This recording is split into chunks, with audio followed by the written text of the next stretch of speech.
Bismillahirrahmanirrahim. Assalamualaikum warahmatullahi wabarakatuh. Waalaikumsalam warahmatullahi wabarakatuh. Hamdan wa syukurillah. Wala haula wala quwata illa billah. Yang terhormat Ibu Mistati, Sarjana Pendidikan Sekolah Dasar, Kepala Sekolah SDN 1 Kalibening. Yang terhormat Ibu Tri Wahyuni, Sarjana Pendidikan Sekolah Dasar Guru Penggerak Angkatan 11. Yang terhormat rekan-rekan guru SD Negeri 1 Kalibening yang berbahagia. Pertama-tama marilah kita panjatkan puja dan bersyukur kehadirat Allah Subhanahu wa taala yang telah mencurahkan kenikmatan serta hidayah inayahnya kepada kita sekalian, sehingga pada kesempatan pagi yang cerah ini kita dapat bertemu bermuajahah dalam acara diseminasi pemaparan budaya positif tentang penyebaran guru penggerak angkatan 11 oleh Ibu Tri Wahyuni, Sarjana Pendidikan Sekolah Dasar. Yang kedua kalinya, semoga salawat serta salam tetap tercurahkan kepada junjungan kita, yaitu Nabi Agung Muhammad Sallallahu alaihi wasallam. Semoga di yaumul qiyamah nanti kita akan mendapatkan syafaatnya. Amin. Amin. Sebagai pembawa acara, saya akan membacakan susunan acara. Acara yang pertama yaitu pembukaan. Yang kedua, menyanyikan lagu Indonesia Raya. Yang ketiga, sambutan dari Kepala Sekolah SD Negeri 1 Kalibening. Yang ketiga adalah penampilan tari Sigrat Resik oleh siswi SDN 1 Kalibening. Yang keempat adalah diseminasi atau pemaparan budaya positif tentang penyebaran. Memasuki acara yang pertama yaitu pembukaan. Marilah acara pada hari ini Guru Penggerak Angkatan 11 penyebaran pemahaman dan pengalaman penerapan budaya positif oleh Ibu Tri Wahyuni, Sarjana Pendidikan Sekolah. Kita buka dengan bacaan basmalah bersama-sama. Bismillahirrahmanirrahim.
Waalaikumsalam warahmatullahi wabarakatuh.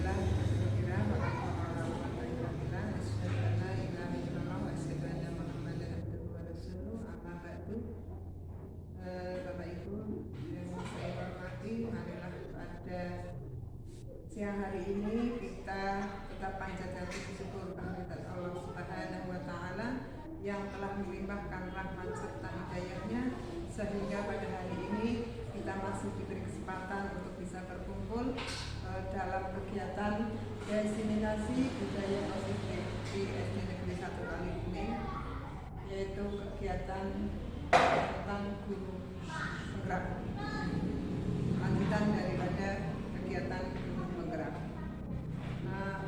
Untuk ini Bapak Ibu monggo mudah-mudahan Sebab hidup ini bisa nyata-nyata atau bisa dilaksanakan di SD Negeri Kali Sebening kami ini nanti bisa secara keseluruhan, tidak hanya satu atau dua anak, tapi nanti bisa menyebar seluruh guru bisa melaksanakan budaya positif untuk SD Negeri 1 ini.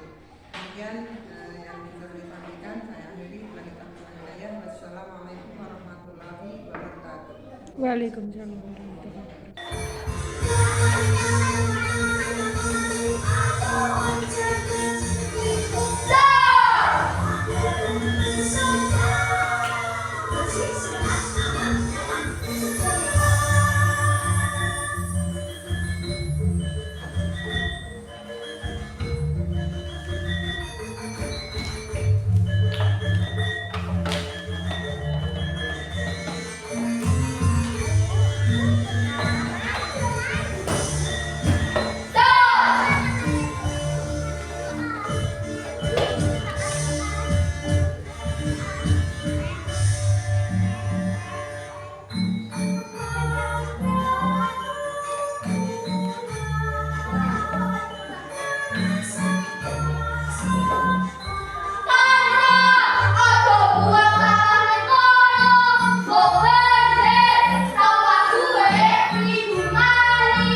pemaparan, penyebaran pemahaman, dan pengalaman penerapan budaya positif oleh Ibu Triwahyuni, Guru Penggerak Angkatan 11.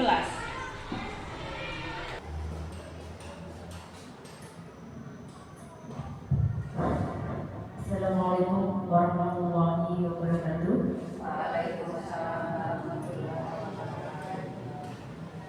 Alhamdulillah wa syukurillah la haula wa la quwwata illa billah amma ba'du. Segala puji bagi Allah yang telah melimpahkan banyak kenikmatan kepada kita semua, sehingga pada hari ini alhamdulillah kita bisa berkumpul dalam keadaan sehat, dalam keadaan jiwa yang bahagia, dalam rangka menemani saya membersamai saya untuk menyebarkan pemahaman dan pengalaman penerapan budaya positif yang kaitannya adalah diseminasi budaya positif, yang mana tugas ini adalah salah satu tugas dalam mengikuti kegiatan calon guru penggerak. Salawat serta salam semoga senantiasa tercurahkan kepada beliau Nabi Agung Muhammad Sallallahu Alaihi Wasallam beserta keluarga, para sahabat yang semoga telah kita mendapat syafaatnya di yaumul qiyamah. Amin. Kepada yang terhormat kepala sekolah SD Negeri 1 Kalimantan, kepada yang saya hormati Bapak Ibu Guru SD Negeri 1 Kalimantan, terima kasih saya sampaikan atas waktu dan kesempatannya yang mudah-mudahan nanti hingga selesai berjalan dengan lancar. Bapak Ibu yang saya hormati, di sini saya akan memaparkan tentang diseminasi budaya positif, yaitu menyebarkan pemahaman dan pengalaman penerapan budaya positif. Next.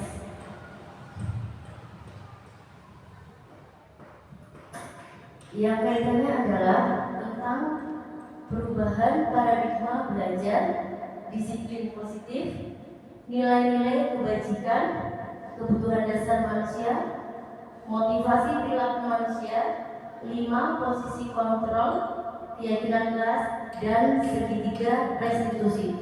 Bahwa budaya positif itu mencakup dari 8 aspek tersebut.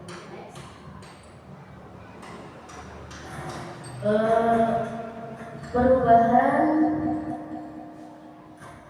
pada pembelajarannya, apa itu pembelajaran dengan paradigma baru? Yaitu pembelajaran yang dirancang berdasarkan prinsip pembelajaran berdiferensiasi. Pembelajaran berdiferensiasi itu adalah pembelajaran yang bermakna dengan berbagai metode bervariasi sehingga anak didik akan merasa senang, antusias, tidak bosan, nyaman, dan merasa dilayani.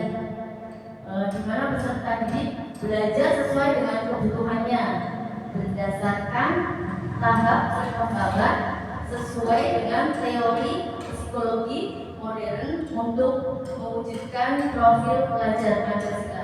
Apa saja itu profil pelajar Pancasila?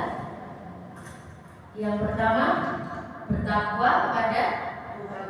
Iya, betul sekali Bu Aziza, bertakwa kepada Tuhan Yang Maha Esa dan berakhlak mulia. Kemudian berkebinekaan, iya, berkebinekaan global. Kemudian gotong royong, mandiri, ya betul sekali. Iya, kreatif, iya, luar biasa, bernalar, kritisness. Di sini akan saya sampaikan tentang stimulus respon, yaitu realita. Kebetulan kita sama bahwa setiap anak didik itu sebetulnya mempunyai kebutuhan yang sama, ingin dilayani apa yang mereka inginkan, yaitu realitas kebutuhan kita sama, yaitu kalau teori kontrolnya ada yang berbeda. Semua orang melihat hal yang sama, tapi kalau teori kontrolnya setiap orang memiliki gambaran berbeda. Contoh di kelas saya sudah sering saya sampaikan 24 anak berarti 24 karakter. Kita mencoba mengubah orang agar berpandangan sama dengan kita, stimulusnya, keinginan kita ya. Tapi teorinya kita berusaha memahami pandangan orang lain tentang dunia.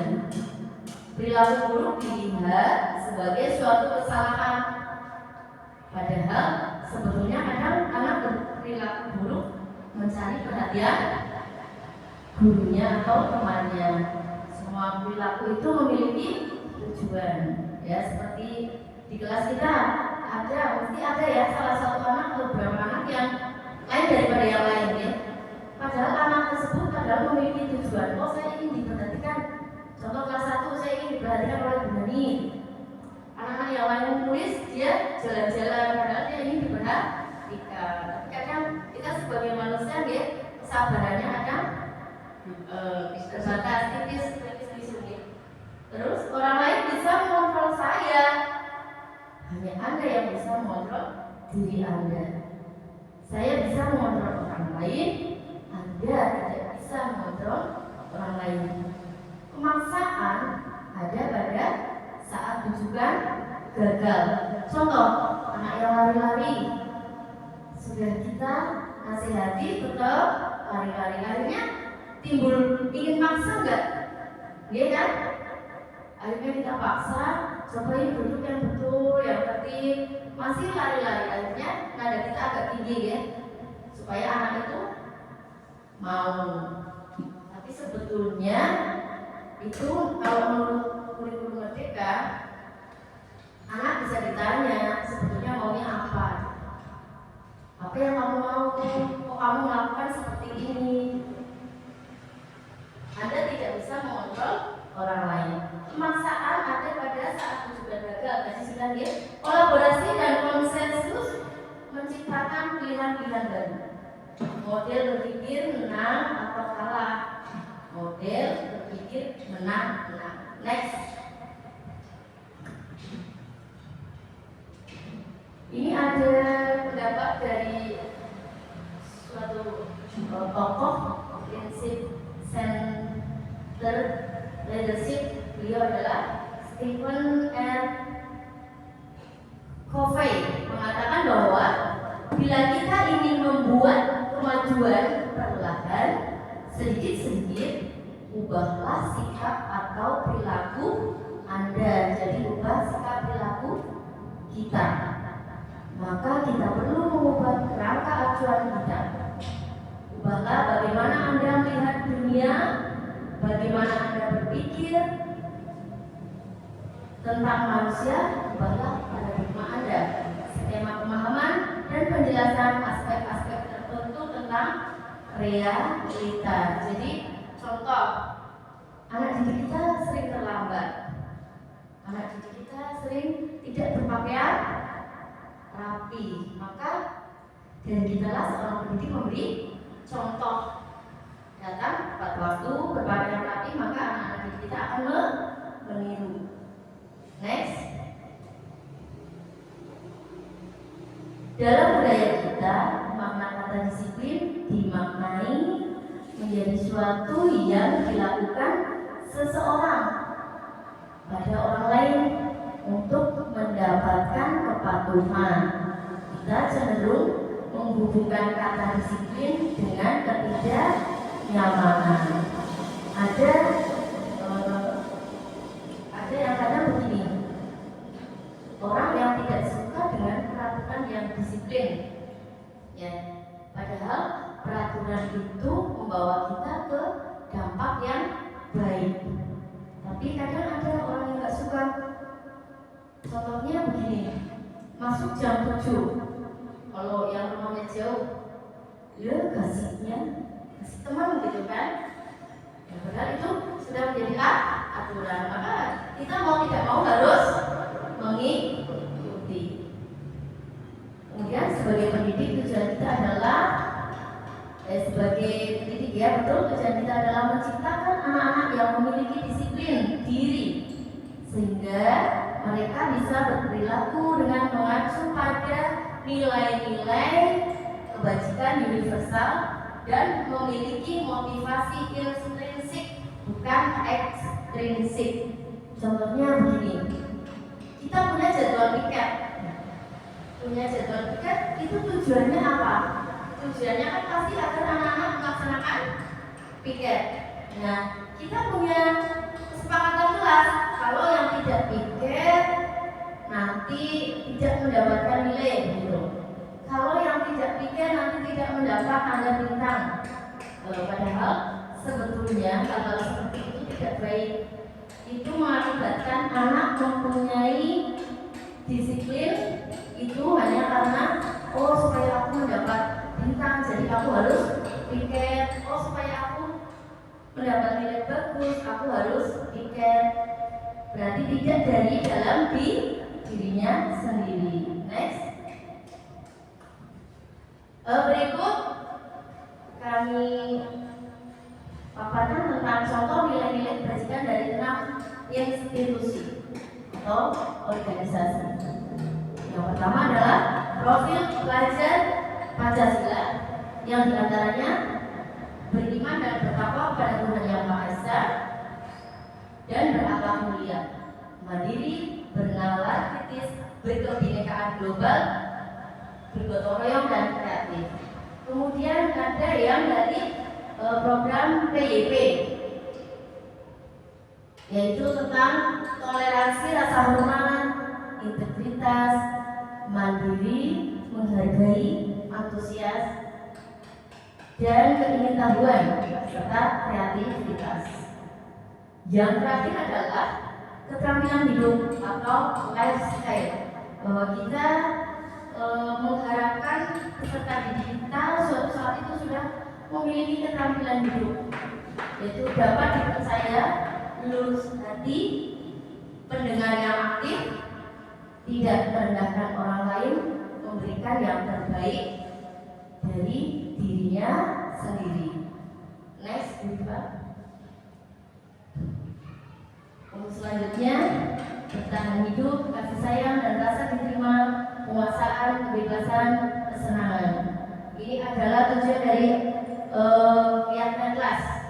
Bertahan hidup, kasih sayang, rasa diterima, penguasaan, kebebasan dan kesenangan. Next.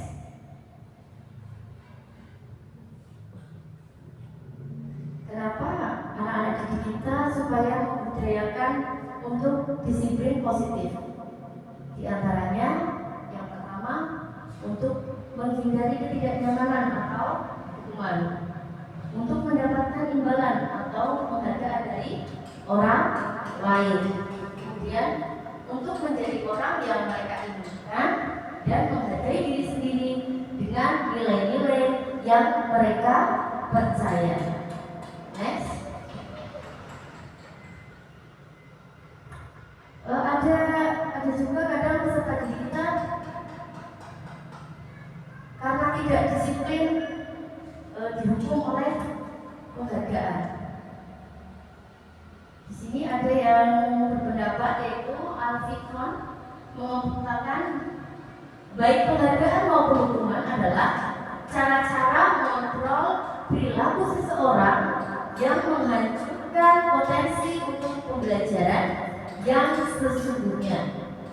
Menurut Gon, secara ideal, tindakan belajar itu sendiri adalah penghargaan sesungguhnya, yaitu pengaruh jangka pendek dan jangka panjang, penghargaan tidak efektif, penghargaan merusak, hukuman, motivasi dari dalam diri atau intrinsik.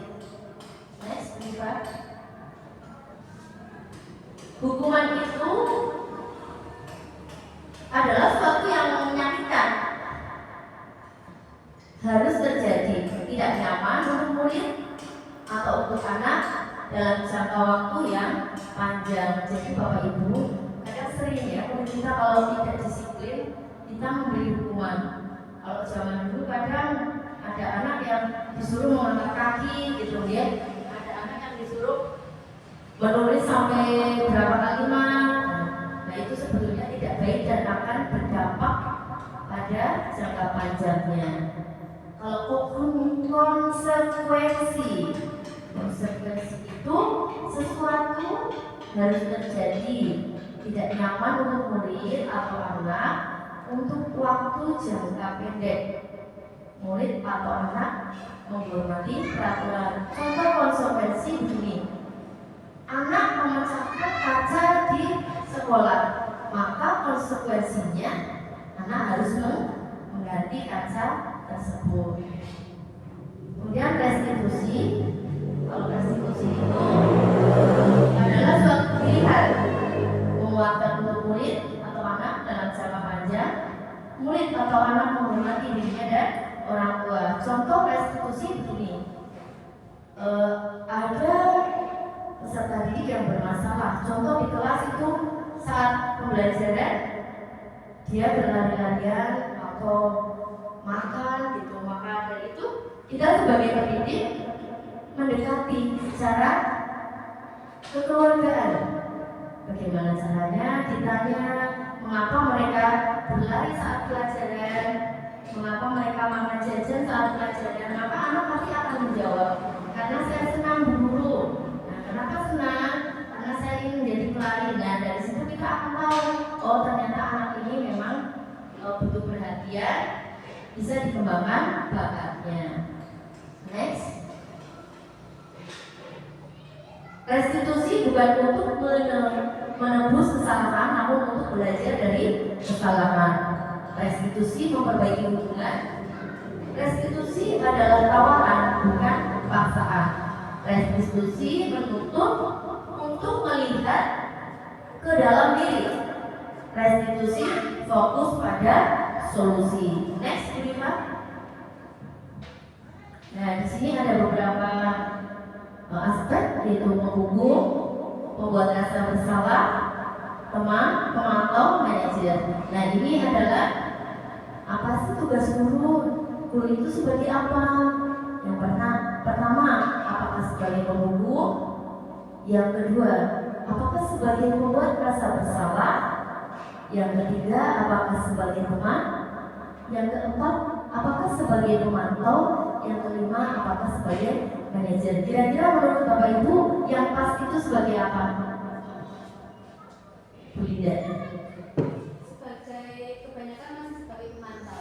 Ya, betul sekali. Bisa yang lebih lengkap lagi sebagai apa? Bu Aziza? Apakah penghukum, pembatasan bersalah, teman, pemantau, atau manajer? Tugas guru. Tugas guru juga bisa sebagai teman. Betul sekali ya, bisa. Alasannya iya atau tidak? Ya, alasannya? Alasannya kan karena memang kita bersinggungan dengan usia, maksudnya apa ya? Sehari-hari kita kan berdekatan dengan usia mereka, jadi kadang kita bisa memposisikan kita seperti teman, Oh iya. bukan berarti kita tidak dewasa, tapi kita yang membaur perasaannya seperti anak-anak gitu. Ya, betul sekali. Ini untuk lebih jelasnya, supaya lebih lengkap itu sebagai manajer. Manajer itu sudah mencakup semuanya. Kenapa sebagai manajer? Di sini guru bertugas untuk menuntun anak didik. Yang pertama, di mana ketika mereka bersalah kita tuntun. Bagaimana sih seharusnya yang betul? Terus setelah kita tuntun, nanti mereka merasa bersalah. Oh, ternyata saya salah ya dulu, iya harusnya seperti ini ya. Oh, terus sebagai teman kita dekati, layaknya mereka teman kita, dan kita selalu pantau supaya mereka selalu terarah. Next. Ini bisa dibuka nggak, boleh Pak? Nggak bisa.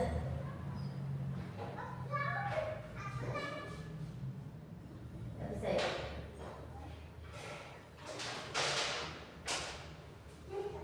Kalau nggak bisa, bisa next selanjutnya.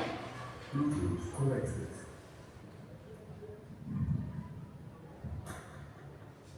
Dikecilkan lagi ya, Pak? Nggak jelas.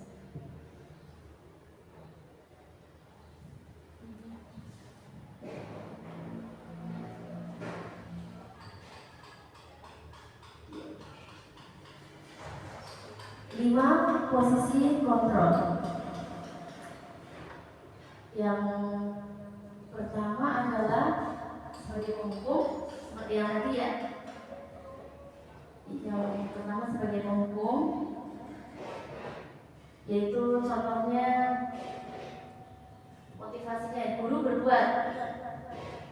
Motivasi gagalnya menghindari hukuman sebagai penghukum yaitu menghadik, menunjuk, menyakiti dan menyindir. Betul apa tidak itu kalau seperti itu? Iya, betul sekali, salah. Terus membuat orang merasa bersalah. Dia berceramah dan mengatakan seharusnya Bapak kecewa loh sama kamu, seharusnya kamu begini. Betul apa salah?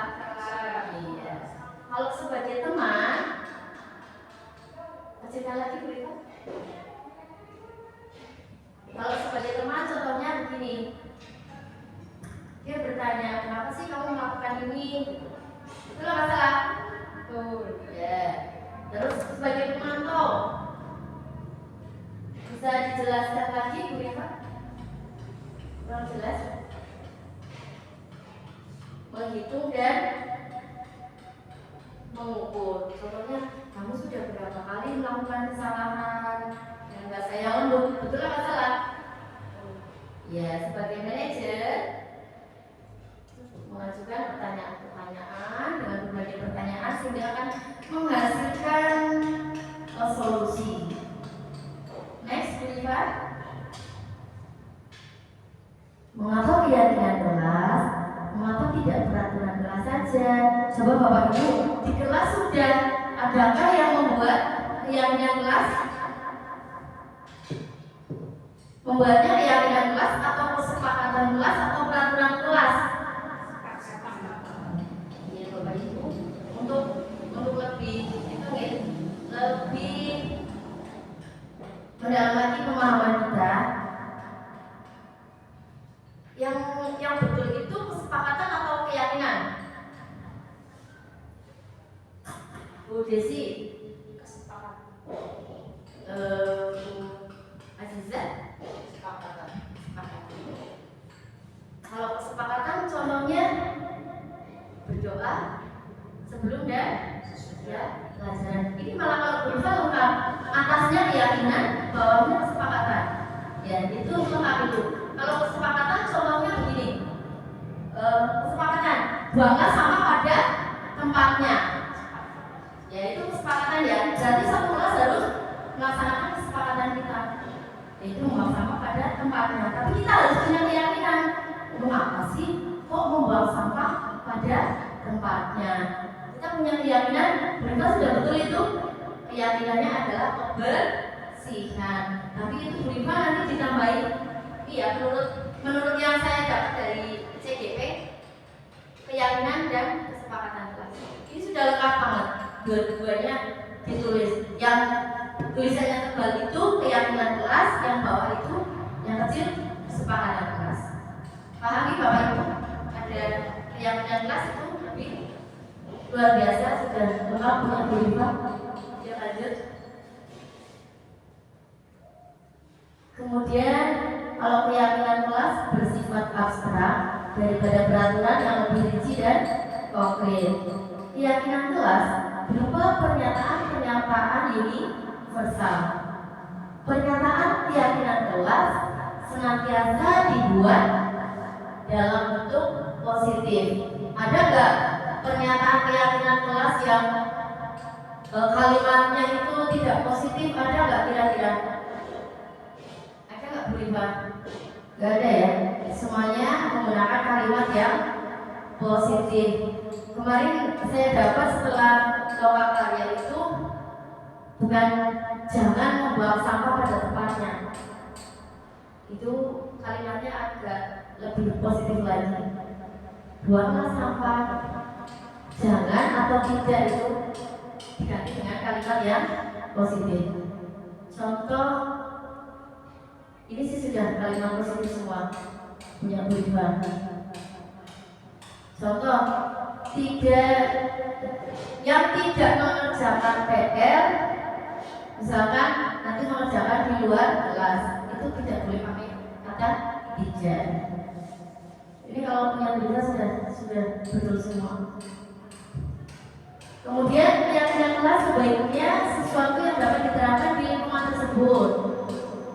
Contoh, Bu Ida keyakinan kelasnya apa? Peraturan yang ada di kelas.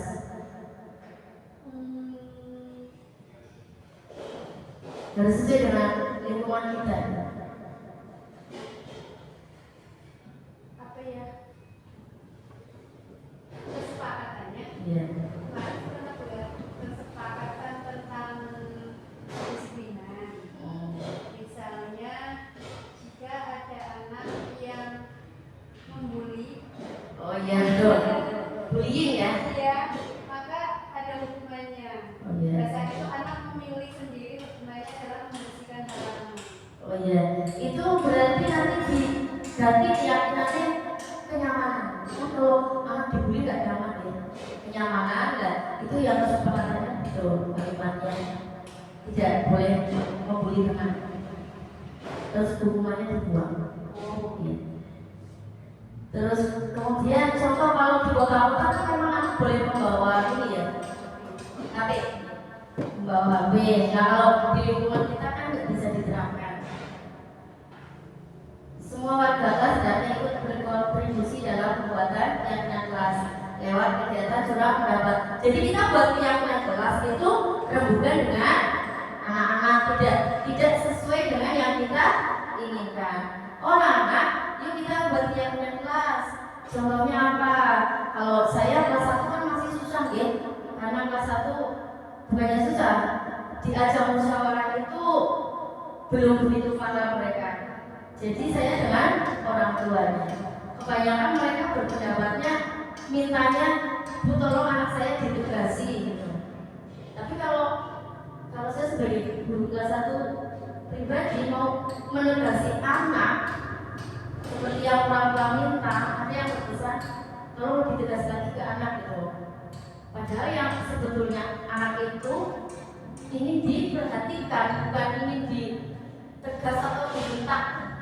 Mereka hanya ingin diperhatikan. Kemudian bersedia meninjau kembali keyakinan kelas dari waktu ke waktu. Jadi misalkan kita buat keyakinan kelas sudah setengah tahun kok tidak begitu jalan, boleh ditinjau kembali, boleh diganti. Next, boleh Pak? Ini ada contoh dalam membuat keyakinan kelas, surat pendapat atau musyawarah. Kemudian dicatat semua masukan-masukan murid menggunakan kertas apa itu yang kecil-kecil, kemudian ditempel-tempelkan. Nanti setelah itu dipetakan, kemudian dari tempelan-tempelan itu bisa ditinjau mana yang sekiranya pas, sesuai dengan kondisi murid, sesuai dengan kondisi sekolah, maka kita buat untuk keyakinan kelas. Next.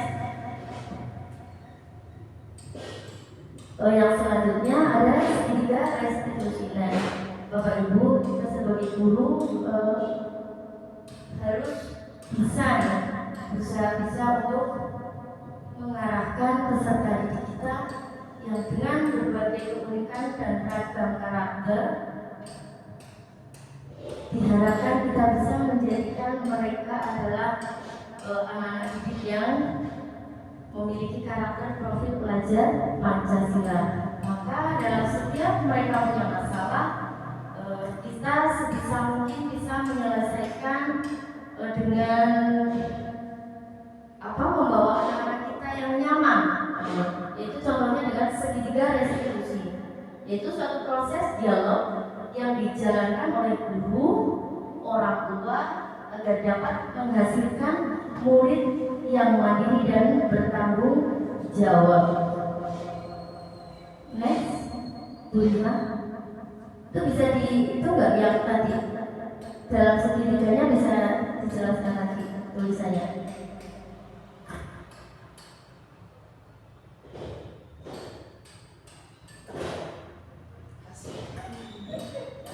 Segitiga restitusi yaitu contohnya validasi tindakan yang salah, menanyakan keyakinan dan menstabilkan identitas. Ya, betul sekali. Next, Bu Lima. Yang selanjutnya yaitu jika berbuat salah itu tidak apa-apa. Ada seorang guru yang bilang, jika berbuat salah itu tidak apa-apa. Tidak ada manusia yang sempurna. Saya juga pernah kok melakukan kesalahan seperti itu. Kita bisa menyelesaikan ini. Bapak Ibu tidak tertarik mencari siapa yang salah, tapi Bapak Ibu ingin mencari solusi dari permasalahan ini. Kamu berhak merasa begitu. Apakah kamu sudah menjadi teman yang baik buat dirimu sendiri? Nah, ini adalah salah satu contoh dari pertanyaan dengan menerapkan segitiga restitusi. Menanyakan keyakinan kepada anak.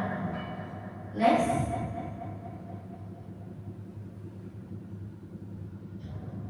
Kemudian ada pertanyaan lagi. Padahal kamu bisa melakukan yang lebih buruk dari ini ya. Kamu pasti punya alasan mengapa melakukan hal itu. Kamu patut bangga pada dirimu sendiri karena kamu telah melindungi sesuatu yang penting buatmu. Kamu boleh mempertahankan sikap itu, tapi kamu harus menambah sikap yang baru. Ini adalah contoh pertanyaan untuk meyakinkan anak. Contohnya anak bertengkar, anak melakukan kesalahan. Ini ada beberapa pertanyaan. Jadi anak ditanya, mereka tidak merasakan takut. Next, Bu Lima. Kemudian ada lagi, apa yang kita percaya sebagai kelas atau keluarga? Apa nilai-nilai umum yang kita telah sepakati? Apa bayangan kita tentang kelas yang ideal? Kamu mau jadi orang yang seperti apa? Ada beberapa pertanyaan tentang restitusi, segitiga restitusi. Tadi ada berapa segitiga restitusi? Yang pertama, gambar yang tadi berikan. Yang pertama, validasi tindakan yang salah. Kemudian menanyakan keyakinan, menstabilkan identitas. Next. Itu tadi sudah ya? Sudah? Kemudian bawah sudah? Bapak Ibu, itu tadi budaya positif yang saya paparkan. Mungkin dari hal yang saya sampaikan, ada yang bisa merefleksikan tentang apa yang tadi saya sampaikan. Bu Aziza mohon untuk merefleksi kita apa yang telah kita dapat hari ini dari apa yang saya sampaikan. Refleksinya adalah bahwa yang pertama tentu saja menambah pengalaman kita sebagai pengajar, tidak hanya pengajar tapi pendidik. Mengajar dan pendidikan tidak. Ternyata sebagai pendidik saya baru tahu adanya peraturan dan Sepakatan kesepakatan. Ya. Nah, hal itulah yang mungkin selama ini saya terlena, artinya belum begitu paham. Hari ini mungkin menambah pengetahuan dan ilmu bagi saya pribadi, tentunya menjadi pendidik yang lebih baik lagi untuk menerapkan ke anak didiknya, yaitu tentang kesepakatan dan tentang Keyakinan. Antara kesepakatan dan keyakinan ternyata berbeda. Nah, itu yang nantinya akan kita terangkan di kelas kita masing-masing. Terima kasih Bu Aziza, luar biasa. Mungkin hanya itu yang bisa saya sampaikan tentang budaya positif. Semoga bermanfaat bagi kita semua dan bisa kita terapkan dalam proses pembelajaran kita untuk menjadikan anak-anak didik kita yang berkarakter sesuai dengan profil pelajar Pancasila dan menjadi ladang ibadah kita, mencerdaskan anak-anak didik kita. Siapa tahu dari tangan-tangan kecil mereka lah akan menuntun kita ke surga. Akhir kata, billahi taufiq wal hidayah. Wassalamualaikum warahmatullahi wabarakatuh. Waalaikumsalam warahmatullahi wabarakatuh. Nanti pun sekerolas.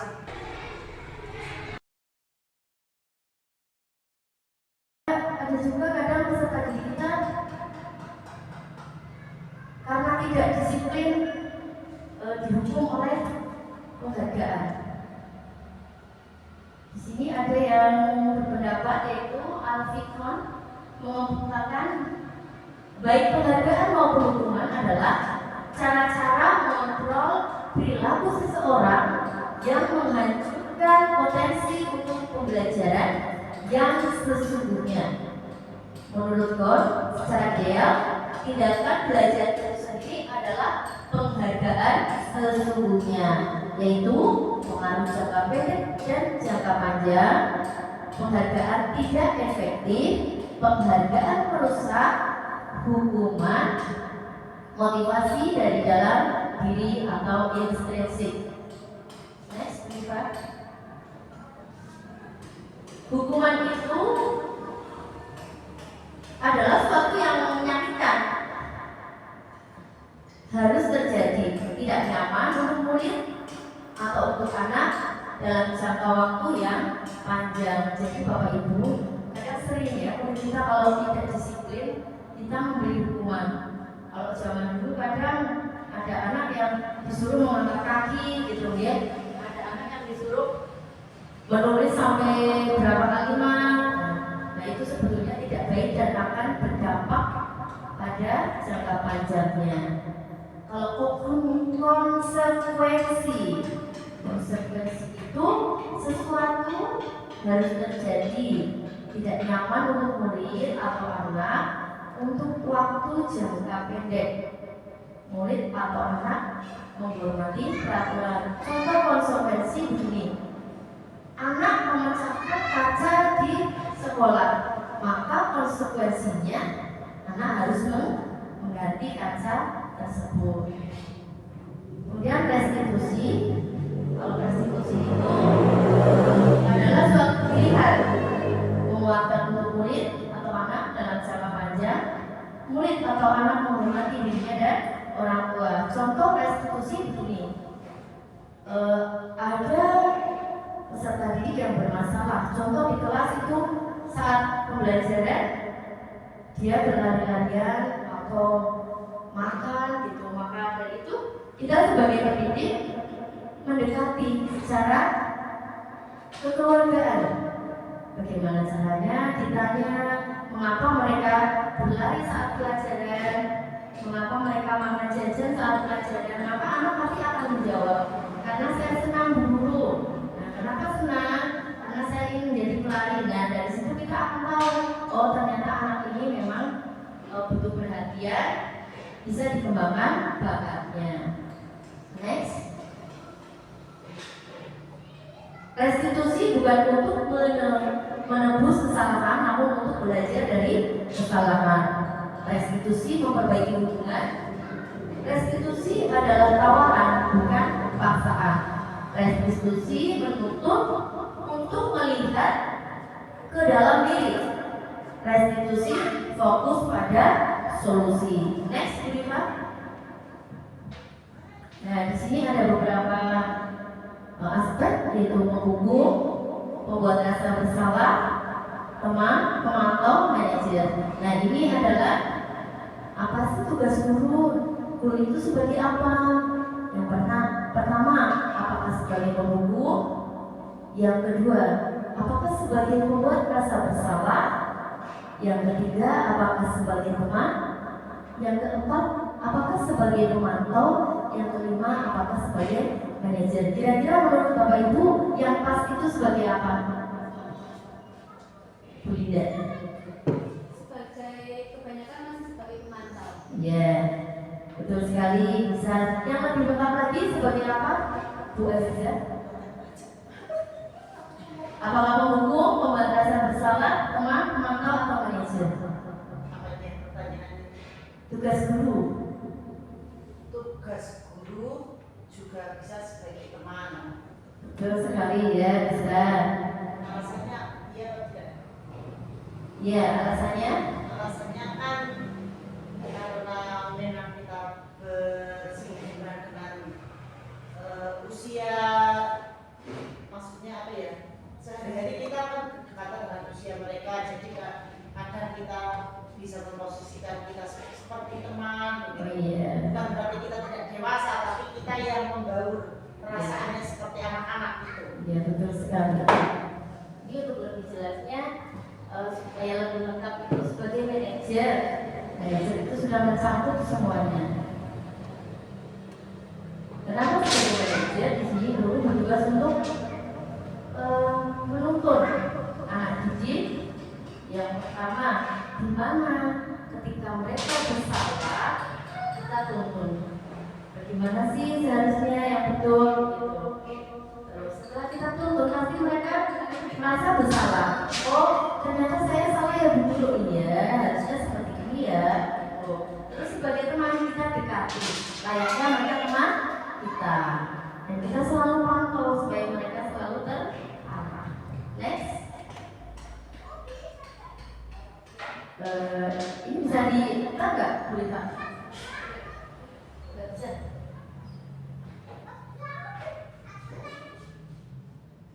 Nggak bisa ya?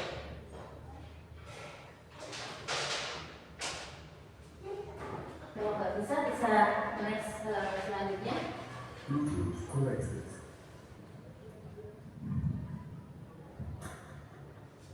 Dikecilkan lagi apa ya? Nggak jelas.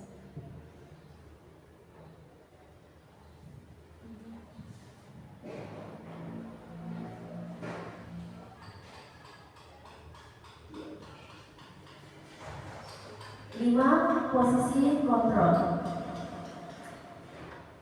Yang pertama adalah sebagai penghukum, seperti yang tadi ya. Yang pertama sebagai penghukum, yaitu contohnya motivasinya guru berbuat. Motivasi gagalnya menghindari hukuman sebagai penghukum yaitu menghadik, menunjuk, menyakiti dan menyindir. Betul apa tidak itu kalau seperti itu? Iya, betul sekali salah. Terus membuat orang merasa bersalah. Dia berceramah dan mengatakan seharusnya Bapak kecewa loh sama kamu, seharusnya kamu begini. Betul apa salah? Iya. Kalau sebagai teman, cerita lagi berita. Kalau sebagai teman contohnya begini, dia bertanya, kenapa sih kamu melakukan ini? Itu nggak masalah. Betul. Ya. Terus sebagai pemantau,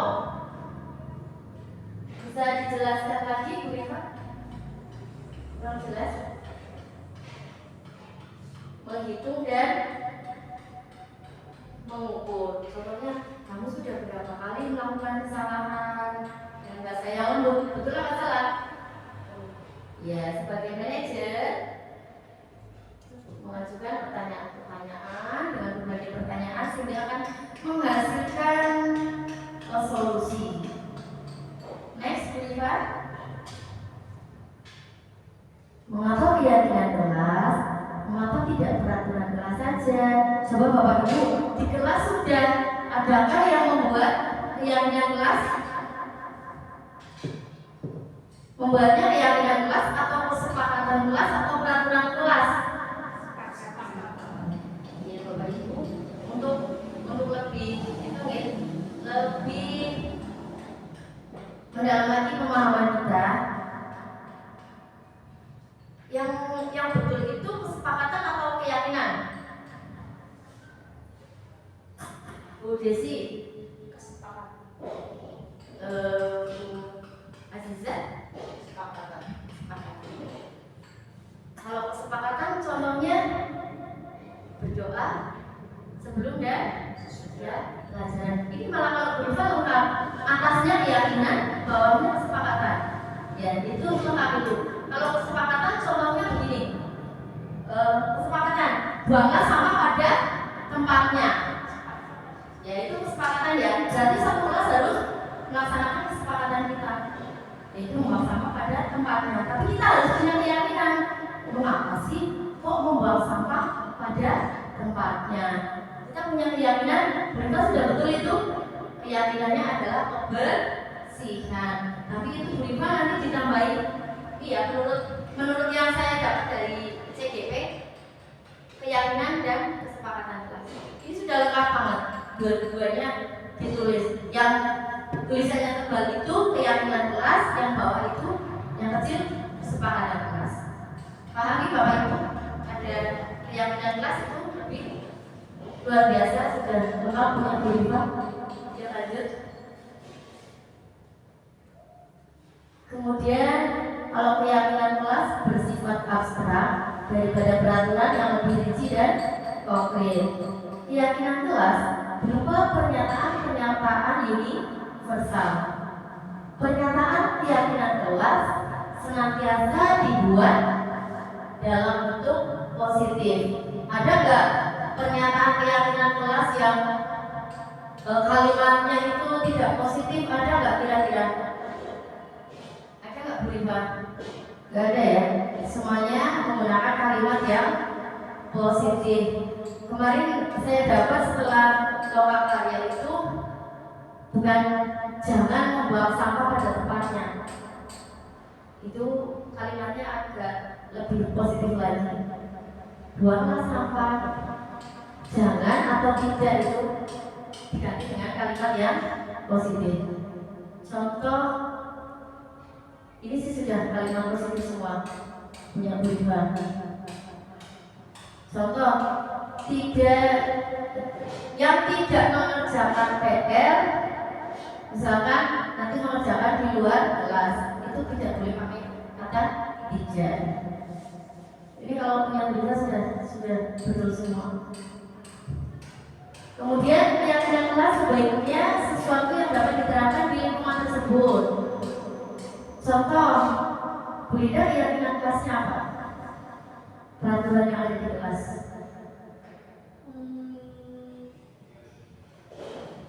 Harus sesuai dengan lingkungan kita.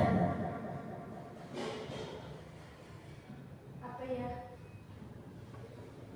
Kesepakatannya. Iya. Kemarin kita buat kesepakatan tentang kedisiplinan. Misalnya jika ada anak yang membuli, Oh iya, betul. Bullying ya. ya maka ada hukumannya. Oh iya. Biasanya itu anak memilih sendiri, hukumannya adalah membersihkan halaman. Oh iya. Itu berarti nanti diganti keyakinannya kenyamanan. Kalau anak dibully nggak nyaman ya. Kenyamanan nggak. Itu yang kesepakatannya betul kalimatnya. Tidak boleh membuli teman. Terus hukumannya dibuang. Oh iya. Terus kemudian contoh kalau di kota-kota kan memang anak boleh membawa ini ya, HP, membawa HP. Nah kalau di lingkungan kita kan nggak bisa diterapkan. Semua warga kelas hendaknya ikut berkontribusi dalam pembuatan keyakinan kelas lewat kegiatan curah pendapat. Jadi kita buat keyakinan kelas itu rembukan dengan anak-anak, tidak sesuai dengan yang kita inginkan. Oh anak, yuk kita buat keyakinan kelas. Contohnya apa? Kalau saya kelas 1 kan masih susah ya, karena kelas 1 bukannya susah, diajak musyawarah itu belum begitu paham mereka. Jadi saya dengan orang tuanya, kebanyakan mereka berpendapatnya mintanya, Bu tolong anak saya ditugasi gitu.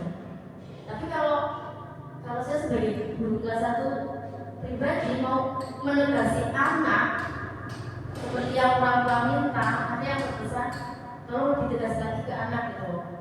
Padahal yang sebetulnya anak itu ini diperhatikan, bukan ingin ditegas atau diminta. Mereka hanya ingin diperhatikan. Kemudian bersedia meninjau kembali keyakinan kelas dari waktu ke waktu. Jadi misalkan kita buat keyakinan kelas sudah setengah tahun kok tidak begitu jalan, boleh tinjau kembali, boleh diganti. Next, bolehlah. Ini ada contoh dalam membuat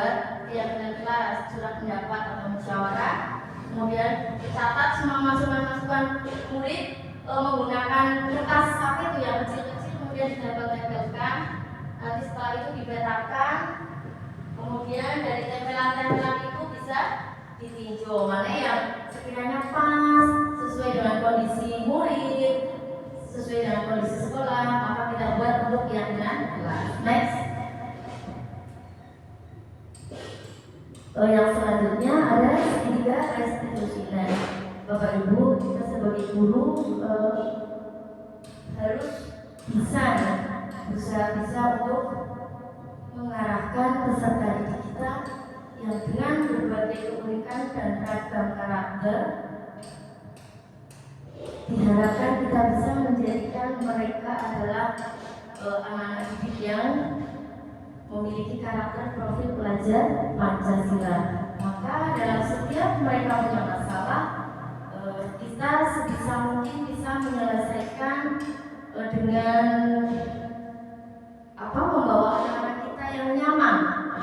Yaitu contohnya dengan segitiga restitusi, yaitu suatu proses dialog yang dijalankan oleh guru, orang tua agar dapat menghasilkan murid yang mandiri dan bertanggung jawab.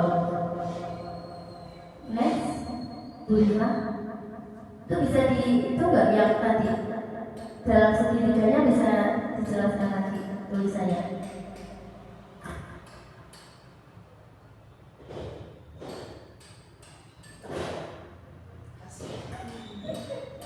Segitiga restitusi yaitu contohnya validasi tindakan yang salah, menanyakan keyakinan dan menstabilkan identitas. Ya, betul sekali. Next, Bu Lima. Yang selanjutnya yaitu jika berbuat salah itu tidak apa-apa. Ada seorang guru yang bilang jika berbuat salah itu tidak apa-apa.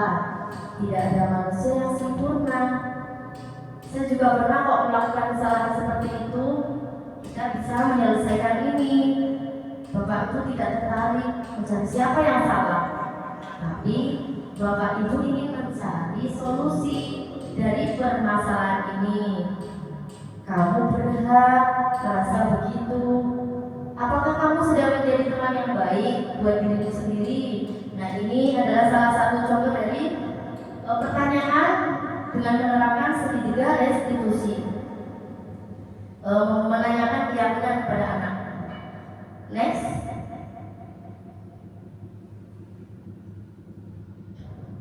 Kemudian ada pertanyaan lagi. Padahal kamu bisa melakukan yang lebih buruk dari ini ya. Kamu pasti punya alasan mengapa melakukan hal itu. Kamu patut bangga pada dirimu sendiri karena kamu telah melindungi sesuatu yang penting buatmu. Kamu boleh mempertahankan sikap itu, tapi kamu harus menambah sikap yang baru. Ini adalah contoh pertanyaan untuk meyakinkan anak. Contohnya anak bertengkar, anak melakukan kesalahan. Ini ada beberapa pertanyaan. Jadi anak ditanya, mereka tidak merasakan takut. Next, Bu Lima. Kemudian ada lagi, apa yang kita percaya sebagai kelas atau keluarga? Apa nilai-nilai yang kita telah sepakati? Apa bayangan kita tentang kelas yang ideal? Kamu mau jadi orang yang seperti apa? Adalah beberapa pertanyaan tentang restitusi, segitiga restitusi. Tadi ada berapa segitiga restitusi? Yang pertama, gambar yang tadi berikan. Yang pertama, validasi tindakan yang salah. Kemudian menanyakan keyakinan, menstabilkan identitas. Next. Itu tadi sudah ya? Sudah? Kemudian bawah sudah? Bapak Ibu, itu tadi budaya positif yang saya paparkan. Mungkin dari hal yang saya sampaikan, ada yang bisa merefleksikan tentang apa yang tadi saya sampaikan. Bu Aziza mohon untuk merefleksi kegiatan kita, apa yang telah kita dapat hari ini dari apa yang saya sampaikan. Refleksinya adalah bahwa yang pertama tentu saja menambah pengalaman kita sebagai pengajar, tidak hanya pengajar tapi pendidik. Pengajar dan pendidikan beda. Ternyata sebagai pendidik saya baru tahu adanya peraturan dan Sepakatan kesepakatan. Ya. Nah, hal itulah yang mungkin selama ini saya terlena, artinya belum begitu paham. Hari ini mungkin menambah pengetahuan dan ilmu bagi saya pribadi, tentunya menjadi pendidik yang lebih baik lagi untuk menerapkan ke anak didiknya, yaitu tentang kesepakatan dan tentang Keyakinan. antara kesepakatan dan keyakinan ternyata berbeda. Ya. Nah, itu yang nantinya akan kita terangkan di kelas kita masing-masing. Oh, ya. Terima kasih Bu Aziza, luar biasa. Mungkin hanya itu yang bisa saya sampaikan tentang budaya positif.